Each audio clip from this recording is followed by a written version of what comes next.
Lee. Today I'd like to talk about chronic coughing because chronic coughing causing bronchiectasis, the condition which influence the cartilage in your bronchi, and eventually people will coughing blood and compromise their lung function. It also can cause the asthma, and also dangerously it can influence the heart function. So remember last time you had bronchitis and you had antibiotics, right? Yes. And then you continues with your coughing medication, right? Right. How long you took that medication? Well, even before I had gotten the bronchitis, I was taking that medication for cough and phlegm for at least a year, and I don't That's think I was. called guaifenesin. Yes, Guaifenesin. yeah. Yeah, and it stings the mucus so you can cough up. Mhm. So that's the effect. But I read the Mayo Clinic side effect. You may not have that, but dizziness, vomiting, nauseous, and constipation or diarrhea. You didn't have that, so that's why it took for a year. But also, it didn't stop your coughing. It really didn't. No, I was. In fact, for me, I have a feeling that that was the cause of my coughing. So some medication that's supposed to correct a problem, a medical problem that I'm having, I had no results from it at all. It wasn't until you looked over my medication list, saw that, suggested I stop taking that, and you prescribed some herbs. And maybe this is like 2 months since I've stopped that, and my condition 90% better. And Yeah, really, surprisingly, you said like 2 months.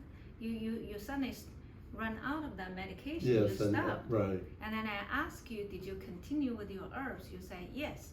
And then I heard over the phone, you don't have that phlegm. And then your voice are so much stronger, right? Mm-hmm. Yeah. I think for you, probably the coughing is because the irritation of your throat. So when you have CPAP machine, you dries up your throat, Mm-hmm. you have some phlegm here. But also probably the inflammation in the throat, or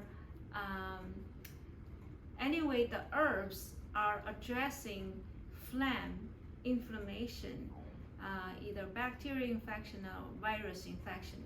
So you stop the herbs now, right? The herbs? Yes. I still take the herbs. Yes. Yeah, but So my suggestion is, once your coughing's gone for a few days, then you stop that and see how your body feels. Because the herbs addressing those root cause, and as long as you keep your water, keep your fruit, and then don't eat too much salty food, especially nuts and seeds, peanut butter, cashew butter, that's all stimulate your histamine release. And that histamine irritates your throat and induce the phlegm. So if you avoid all of those histamine release food, then you stop the herbs, and once you feel like you have scratchy throat or your voice become hoarse, then you start it again. yeah, I was taking that medication and the herbs at the same time, and I forgot to reorder the, how do you pronounce that? Guaifenesin. Yeah. Guaifenesin. Right. So by the time I ordered it through the VA, it was almost 10 days or 2 weeks until I got it. And that was how I realized, by not taking that medication and just using the herbs, my condition improved. So a medication that's supposed to help you with cough and phlegm didn't do that for me. In fact, it acted in the opposite. So I'm no longer taking that medication, and when I feel the need, I'll use Lee's herb prescription. Yeah, and then try to avoid peanut butter, cashew butter. If you eat nuts, I'll try, but I won't be very successful. You try the moderation method, and so that it won't reach certain point to trigger the coughing. Okay, thank